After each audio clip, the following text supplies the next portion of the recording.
Hai geng, siapa sih yang tidak tahu dan tidak pernah menggunakan tanda tagar atau hashtag di media sosial, terutama saat tengah menulis cuitan di Twitter atau mengunggah foto di Instagram? Hashtag adalah salah satu cara untuk mendongkrak postingan agar banyak yang lihat hingga viral. Saking merebaknya penggunaan hashtag, tidak mungkin menemukan situs atau media sosial yang tidak menggunakan tagar. Tetapi, apa yang kamu ketahui soal tagar selain dipakai di media sosial? Inilah beberapa fakta mengenai hashtag yang santer dipakai di media sosial mainstream. Fakta unik hashtag yang saat ini sering digunakan di medsos. Bukan Twitter yang menemukan penggunaan hashtag. Pertama, harus diluruskan satu hal.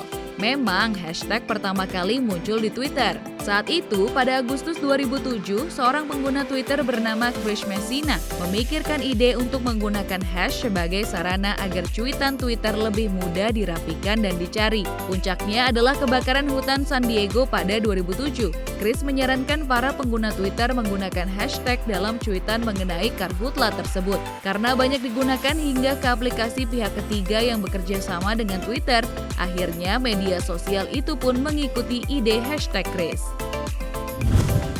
Hash atau hashtag. Tahukah kamu bahwa tanda tagar disebut hash, bukan hashtag? Chris Messina pada awalnya menamai Pound, tetapi rupanya yang pertama kali mencanangkan hashtag adalah Stowie Board.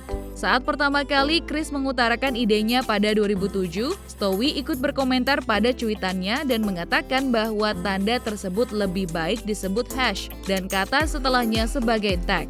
Jadi dipisah hash dan tag. Misalnya kamu memasukkan hash Indonesia, maka dapat dibaca hashtag hash Indonesia. Chris Messina tidak mematenkan hashtag. Dengan maraknya penggunaan hashtag di media sosial masa kini, Chris Messina seharusnya bisa kaya raya dengan mematenkan hashtag sebagai temuannya. Namun, Chris membeberkan alasan mengapa ia memilih untuk tidak melakukannya. Jika dipatenkan, Chris khawatir hashtag tidak akan dipakai karena takut terkena hak paten. Hal tersebut bertentangan dengan visi Chris yang ingin agar tagar dipakai di media sosial oleh semua orang. Baginya, hashtag lahir dari internet, maka seharusnya tidak ada kepemilikan absolut. Nama aslinya pound sign.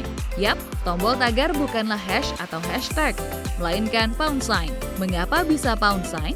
Pound di sini mengacu pada ukuran massa yang berasal dari bahasa Latin libra pondo atau berat pon dan disingkat LB.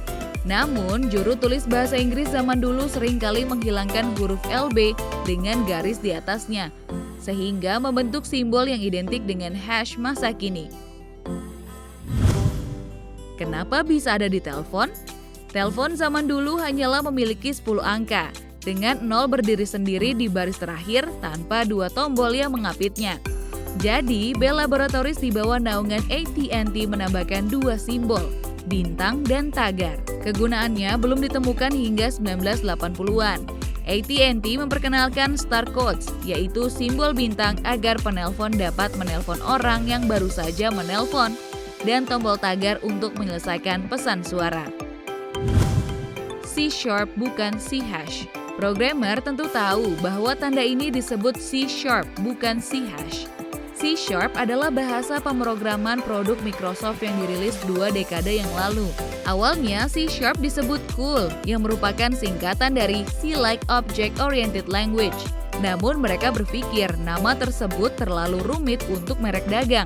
Mereka kemudian mengganti namanya dengan C++. Terlalu banyak plus, maka tim Anders menggabungnya menjadi tanda tagar yang disebut Sharp dalam bidang musik. Sebenarnya secara teknis, Sharp pada bidang IT ditulis sebagai tanda tanya.